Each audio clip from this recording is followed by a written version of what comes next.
Story Corner, presented by Jennifer.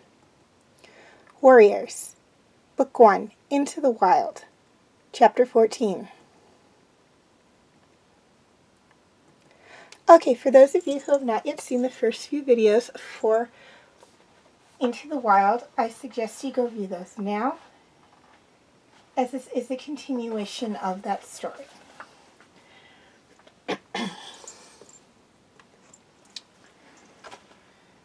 Bluestar stood and began to pad towards the cave, towards Mothermouth.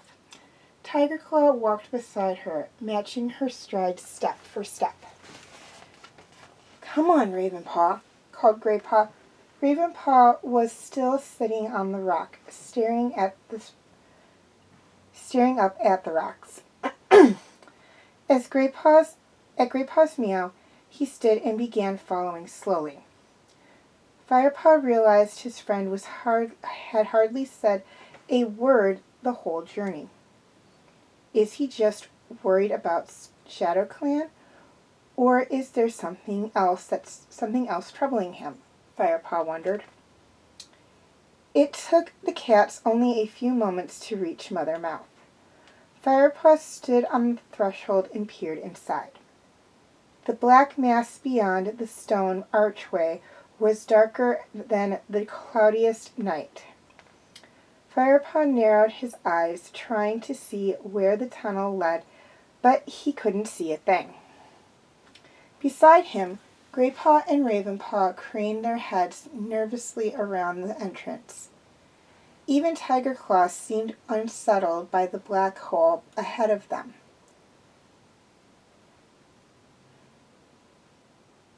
"How will we find our way in such darkness?" he asked. "I know the way," answered Bluestar. "Just follow my scent. Ravenpaw, Greypaw, you will remain on guard outside. Firepaw, you will accompany me and Tigerclaw to the Moonstone." Firepaw felt a thrill jolt through him. What an honor! Firepaw glanced sideways at Tigerclaw. The warrior sat with his chin boldly raised, but Firepaw could detect a subtle fear scent coming from him. It grew stronger as Bluestar stepped forward into the blackness. Tigerclaw shook his mighty head and padded after Bluestar. With a brief nod to the other apprentices, Firepaw followed.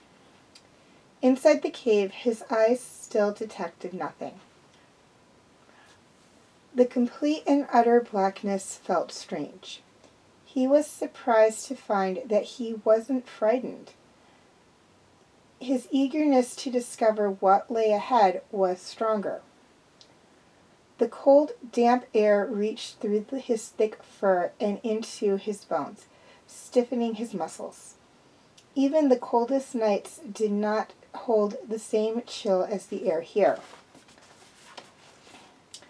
The ground has never known the warmth of the sun, thought Firepaw, feeling the rocks smooth like ice beneath his paws.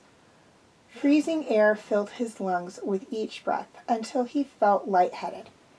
He followed Bluestar and Tigerclaw through the darkness, judging his way by scent and feel alone. They were walking along a tunnel that sloped down and down, winding first one way, then the other. Firepaw's whiskers brushed the side of the cave, telling him they were where to walk and where to turn. His nose told him that Bluestar and Tigerclaw were only a tail length ahead of him. On and on they went. How far have we come? Firepaw wondered. Then he felt a tingle in his whiskers. The air in his nostrils seemed fresher than before. He sniffed again, relieved to smell the familiar world above. He could smell peat and prey and the scent of heather. There must be a hole somewhere in the roof of the tunnel. Where are we? He mewed into the darkness. We have entered the cavern of the Moonstone, came Bluestar's soft reply. Wait here. It will be moon-high soon. Firepaw folded his hind legs under him on the chilly stone floor and waited. He could hear the steady breathing of Bluestar and the more rapid, fear-sent panting of Tigerclaw. Suddenly, in a flash more brilliant than the setting sun, the cave was lit up. Firepaw's eyes were wide open after the blackness of the tunnel. He closed them quickly against the cold, white light. Then slowly he opened them into tiny slits and peered ahead. He saw a gleaming rock which glittered as if it were made from countless dewdrops. The Moonstone. Firepaw looked around.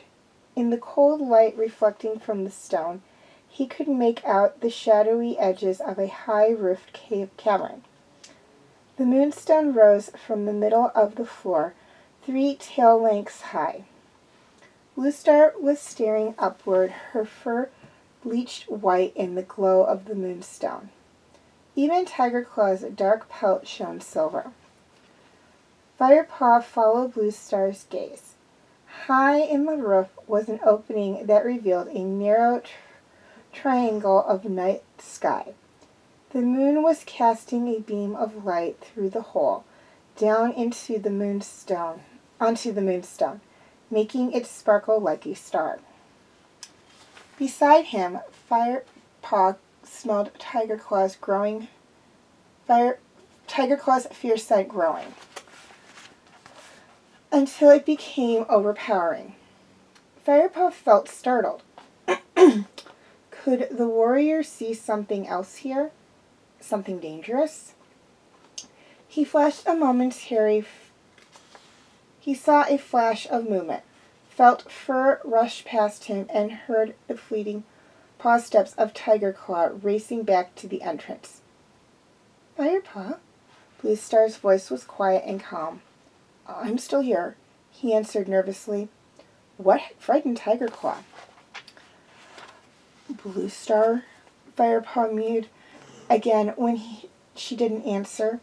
His heart was beating fast, making the blood roar in his ears. It's all right, young warrior. Don't be afraid, Bluestar murmured. Her calm voice settled him a little. I think Tigerclaw was surprised by the power of the Moonstone. In the world above, Tigerclaw is a fearless and mighty warrior. But down here, where the spirits of StarClan speak, a cat needs a different kind of strength. What do you feel, Firepaw? Firepaw sniffed the air deeply and forced his body to relax. Only my own curiosity, he admitted. That is good, Bluestar replied. Firepaw looked back at the Moonstone. His eyes had gotten used to its light, and he was no longer dazzled. Instead, it soothed him. With a twitch of his tail, he remembered his dream. This was the brilliant ball of light he had seen. Spellbound, Firepaw watched as Bluestar padded up to the stone and laid down beside it. She reached her head forward and touched the Moonstone with her nose. Her blue eyes sparkled with its reflection for a moment before she closed them. Now she rested her head on her paws, her eyelids flickering, her paws twitching occasionally. Was she sleeping? Then Firepaw remembered Graypaw's words. New leaders have to sleep near the stone, and as they sleep, they have special dreams. He waited. The chill was not so intense here, but still he found himself shivering. He had no idea how much time had passed, but suddenly the rock stopped glowing. The cavern was plunged into darkness once more. Firepaw looked up to the opening of the roof of the cavern. The moon had passed on, out of sight. All that remained were tiny stars shimmering in blackness. Firepaw could just make out the pale shape of his leader, lying beside the Moonstone. He wanted to call out her name, but did not dare break the silence. After more endless moments, she spoke to him. Firepaw, are you still there? Her voice sounded remote and agitated. Yes, Bluestar. Firepaw heard Bluestar's paw steps approaching. Hurry, she hissed. He felt her fur brush past him. We must return to camp. Firepaw raced after her, astounded by the speed with which she rushed through the blackness. He followed her scent blindly up and up the stone tunnel until she led him safely back to the outside world.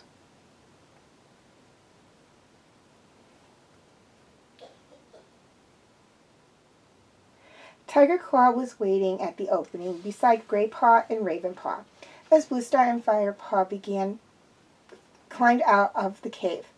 His expression was cold and his fur was slightly ruffled, but he sat motionless and dignified. Tiger Claw, Bluestar greeted him, but did not mention the warrior cat's flight from the depths. Tiger Claw relaxed a little.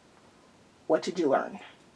We must return to camp immediately, Bluestar meowed briefly. Firepaw saw a look of desperation in his leader's eyes. Now the horror of his dream forced its way back into his memory. The fleeing cats, the great dark warriors, the ear-splitting wails of distress. Firepaw tried to ignore the cold fear that gripped his muscles, and followed Bluestar as she and the others raced down the dark slope away from Mothermouth. Was the nightmare